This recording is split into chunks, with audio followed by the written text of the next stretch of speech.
Okay, what we've got in this next set of practice problems and in this video are a whole bunch of organic reactions. There's more than 24 practice problems in this set right here. We're not going to go through all of those in this video, just a couple, but enough so that you can see how would you do this? How would you complete the reaction?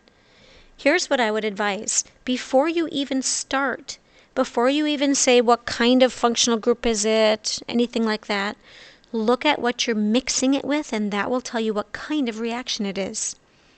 This is the dichromate ion that we saw in lab. That's oxidation. You know right away this means you're going to try to oxidize this. You know that this is a reducing agent, so this will be reduction. This would be dehydration. Now I notice we don't have the heat, but when you're adding sulfuric acid to an alcohol, this is dehydration. How about this one? We're adding water to an alcohol. We're trying to hydrate it.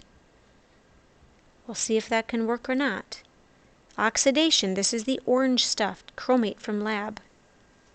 This is reduction, hydrogen. Again, we're trying to dehydrate. H2SO4 is a dehydration agent. This is dehydration. This is hydration. So before you even start, figure out what kind of reaction it is. You'll always know based on what you're adding. When you're adding water, that's hydration. Sulfuric acid, dehydration. Hydrogen with a catalyst, reduction, and so on. Then we can look and say, what have we got? Can this thing actually be oxidized? What we had suggested doing all along is when you have a compound like this, draw the carbon skeleton. Carbon, carbon, carbon, carbon in each of those. That carbon has 2 methyls. Carbon with 1 O. Look what I've done. I've drawn it with no H's. I've left all the H's off. That way I can ask myself, is there room on this carbon for any more bonds to oxygen? Yes. There it is. Is there room on this carbon for any more bonds to oxygen? Yes. Is there room on this carbon for any more bonds to oxygen? No. I'm done. This is the final product. And it's only at that point that I'll go back in and I'll draw the H's onto the functional group. Notice I waited until I was done though. Then I draw in the H. This is reduction. It's an alcohol. Alcohols cannot be reduced. They already are down to just 1 bond to oxygen. No reaction. Alcohols don't get reduced. Can this alcohol be dehydrated? Usually alcohols can, but let's double check. This is the carbon that has the OH, of course. So we look to see if there's a H on the next door carbon. I'm going to highlight this. This is our carbon with the OH. Look to see if there's any H's on the next door neighbor carbon, and there are not. This carbon is bonded to methyl, methyl, and the CH2 group. There are no H's on this carbon, so this is no reaction. And to be sure that you see why, I'm going to remind you, there's no H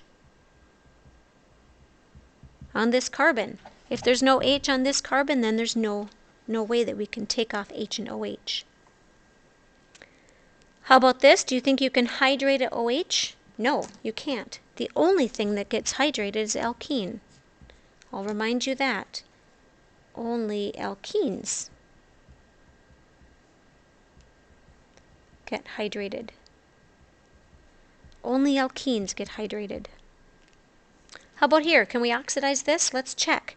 Redraw it, showing no H's. Okay, I drew it with no H's. And then I go to the carbon that already has the O. I say, is there room on this carbon right here for any more bonds to O? Yes, because right now it's only using up 3, so it can make 1 more. And as you already know, 2 bonds to oxygen looks like this. It's a double bond. Now this carbon is full. It can't fit any more. So we're done. And there are no H's to draw in. Oxygen only makes 2 bonds, and it's using up its 2 bonds. Carbon only makes 4, and there they are. So that's the final answer. What about this? Reduction? Alcohols don't get reduced. We know that. Alcohols don't get reduced. Can they be dehydrated? Usually, yes. Let's do this again. Here is our functional group. Are there any H's on either of these carbons? This is a carbon and this is a carbon. Those are the two next door neighbor carbons. Do either of those have an H? They do. That one does, and this one does as well. So I could say, well, then we know what will happen. The OH disappears, so there's what we had before. The OH disappears and we make a double bond. If we took away this hydrogen, the double bond will go between those two carbons.